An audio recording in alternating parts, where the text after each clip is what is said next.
Okay, so we want to preheat our oven to 400 degrees so we can go ahead and bake our tofu. Then we want to drain our tofu. I like to use this towel method that you see me doing here and put some pressure on them so I can make sure that I get rid of as much excess water as possible, because this is going to be crucial to getting crispy tofu. You want to let the tofu drain for a minimum of an hour, but the longer the better. I would like to take my tofu out earlier in the day and just let it drain and let the towels absorb most of the moisture. The more of the moisture that you remove, the crispier your tofu is going to be. Next, we want to cut up our tofu into just bite-sized cubes. I find the longer way, I usually get about 5 rows, and then the shorter way, I get about 4 rows, so about 20 cubes. I'm using 2 packages of tofu, so half of this tofu I'm using for something else, but I usually stack 2 of the tofus and just cut them like this. It doesn't have to be, you know, nice and neat or rocket science. Just cut them into nice little bite-sized pieces. So next we're going to take our tofu and just add it to a bowl so we can add our oil and our seasonings before we put it in the oven. Add some olive oil. You can use whatever kind of oil you normally use for cooking. I'm using EVOO, and then I'm going to add a little bit of garlic powder and salt. So now we're going to toss all of our ingredients together. Be very gentle so that you don't break up any of the cubes. We want them to be intact, but make sure everything is evenly coated. And then we're going to transfer them to a baking tray lined with parchment paper. Make sure they're not on top of each other. Just spread them out really good.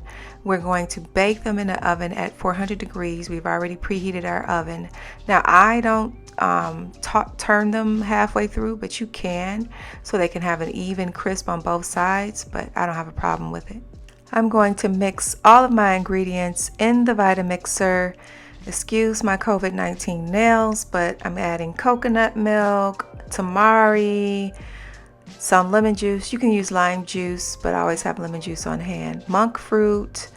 If you're not making this keto, you could use agave nectar, and also some garlic, minced garlic. You can use fresh garlic, and the star of the show, peanut butter. Yum is the word, yes. So we're just gonna blend this in the Vitamixer. Oh, the red pepper flakes for the spiciness, and I'll show you in the ingredients how much to add if you want it mild or if you want it hotter. Now we are going to blend this, of course, on high until it's nice and creamy, and you can use this as a dipping sauce. You can use it. I like to make spring rolls with this. That's how I actually originated this recipe. Anyway, child, the tofu is ready. Let's take out our tofu. Oh, it's so good. It is so good. You can just eat it just like this. But like I said, I don't. I didn't show you what it looks like. So now we're going to make our final component, which is our cauliflower rice. Yay! I got some purple cauliflower. I'm just cutting them up into chunks so that they actually fit into my food processor, which is what I'm using. I'm using the shredder element to make the cauliflower rice.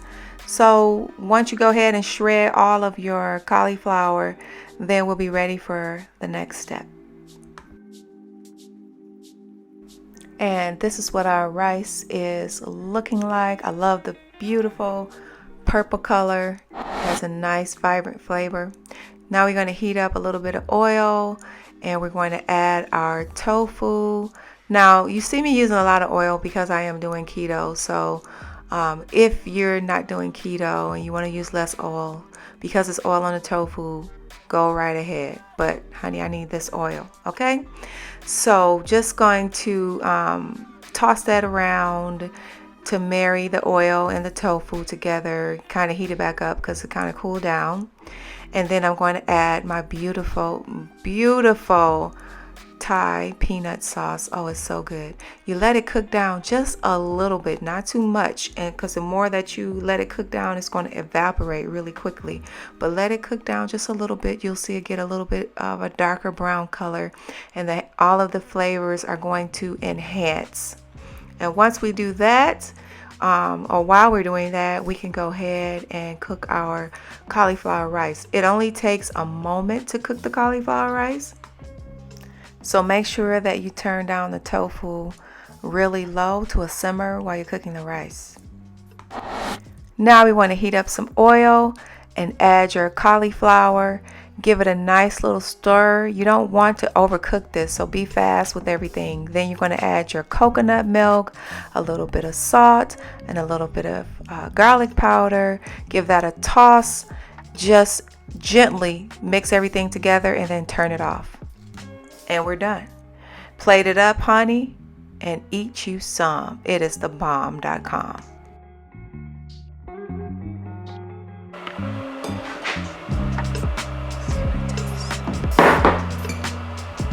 like to get a little bit of cauliflower, a little bit of sauce.